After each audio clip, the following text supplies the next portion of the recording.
शादियों का सीजन शुरू हो गया है। वही कुछ युवक युवती शादी के पवित्र बंधन में बंध भी गए हैं। इसके अलावा इससे पहले के लोगों ने विवाह किया, लेकिन इसने से कुछ की घर गृहस्थी ठीक से चल रही है। वही कुछ की आधे रास्ते में ही खत्म हो गई है। ऐसे में इस 7 जन्मों वाले पावन रिश्ते को एक सफल कैसे बनाया जाए, ताकि आपको अपने जोड़ीदार के साथ कभी कोई दिक्कत न आए और कभी आ भी जाए कोई परेशानी तो उससे आराम से निपट सकते हैं। समय के साथ व्यक्ति और उसका व्यक्तित्व भी बदल रहा है, इससे रिश्तों में खटास पैदा हो रही है। वही आज के दौर के युवाओं के रिश्तों में कई तरह के असमंजस और भय भी पनप रहे हैं। इसके चलते यदि वे भावनावश या स्थितिवश विवाह का निर्णय ले भी लेते हैं तो जल्द ही दंपत्ति के बीच मनमुटाव और तकरार शुरू होने लगती है। ऐसा लगने लगता है कि गलत फैसला ले लिया।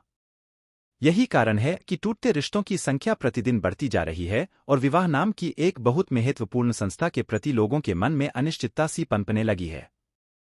जरूरी है कि जीवन भर के इस साथ से पहले एक बार खुद का आकलन किया जाए, ताकि रिश्ता लंबा हो, खुशहाल हो और निर्णय पर कभी पछतावा न हो। आप स्थितियों से समझौता करने या एडजस्टमेंट करने से कतराते हैं, तो विवाह के बंधन में बंधने से पहले थोड़ा समय खुद को सुधारने के लिए दें।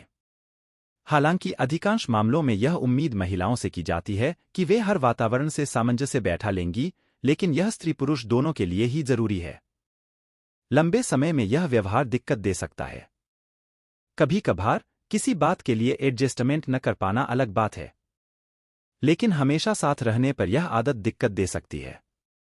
चाहे आप लंबी कोर्टशिप के बाद ही विवाह क्यों न कर रहे हों, इस बारे में विचार जरूर करें कि सामंजस्य का मतलब रिश्ते को धैर्य से सहेजना होता है। यदि आपस में प्रेम भाव है तो पति पत्नी दोनों में स्थितियों के अनुरूप थोड़ा बहुत सामंजस्य बैठाने की आदत होनी चाहिए। यहां सामंजस्य बैठाने का मतलब गलत या प्रताड़ना को सहन करना नहीं है। आप अपनी गलतियों को कभी नहीं स्वीकारते या केवल अपना ही पक्ष सही साबित करने पर तुले रहते हैं, तो भी आपको विवाह बंधन में बंधने की जल्दबाजी नहीं करना चाहिए।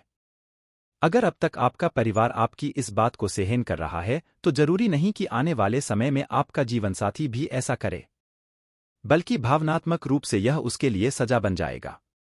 किसी भी बात के 2 पहलू होते हैं, इसलिए केवल किसी एक पहलू का पल्लू पकड़कर अपनी बात पर अड़े रहना कभी भी समाधान नहीं दे सकता। इस आदत को सुधारने की कोशिश करें। चाहे प्रेम विवाह हो या अरेंज मैरिज, अगर आपको लगता है कि आपको अपने पार्टनर को जानने का पर्याप्त मौका और समय नहीं मिल पाया है, तो भी विवाह का निर्णय लेने से बचें। एक दूसरे को जानने का मतलब केवल कमियों खूबियों को जानना भर नहीं है। जीवन, भविष्य, रिश्तों आदि के बारे में कोई क्या सोचता है, यह ज्यादा मायने रखता है। इसलिए विवाह के रिश्ते में जुड़ने से पहले हमेशा एक दूसरे को जानने का समय लें। खासकर यदि आपको किसी बात को लेकर संशय है तो खुलकर उस बारे में बात करें, समझें और फिर निर्णय लें। आपके पार्टनर में कुछ आदतें ऐसी हैं जो उसके और आपके भविष्य में तनाव की वजह बन सकती है। उदाहरण के लिए किसी बुरी लत या नशीले पदार्थ का सेवन, बेवजह झगड़ा करने की आदत, अभद्र भाषा का प्रयोग आदि।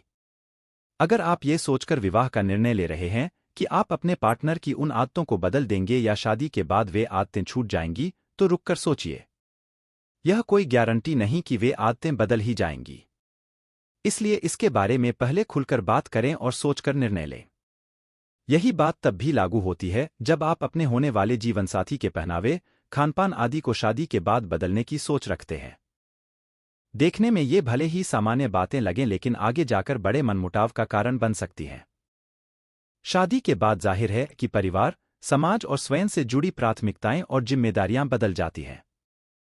क्या आप इसके लिए खुद को तैयार पाते हैं? अगर जिम्मेदारियों के नाम भर से डरते या कतराते हैं, तो अभी आपके लिए विवाह के रास्ते पर आगे बढ़ना ठीक नहीं है। विवाह आपके जीवन का एक बड़ा और महत्वपूर्ण परिवर्तन होता है। चाहे आप अपने जीवनसाथी को लंबे समय से जानते हों, तो भी शादी के बाद जिम्मेदारियां और स्थितियां बदलती हैं। यह बदलाव सकारात्मक भी होता है क्योंकि आपको सहयोग देने वाला साथी भी मिलता है। इसलिए इस बदलाव के लिए खुद को तैयार करके ही आगे बढ़ें। आने वाली स्थितियां आपके साझे भविष्य को तय करेंगी, इस बात का ख्याल करें।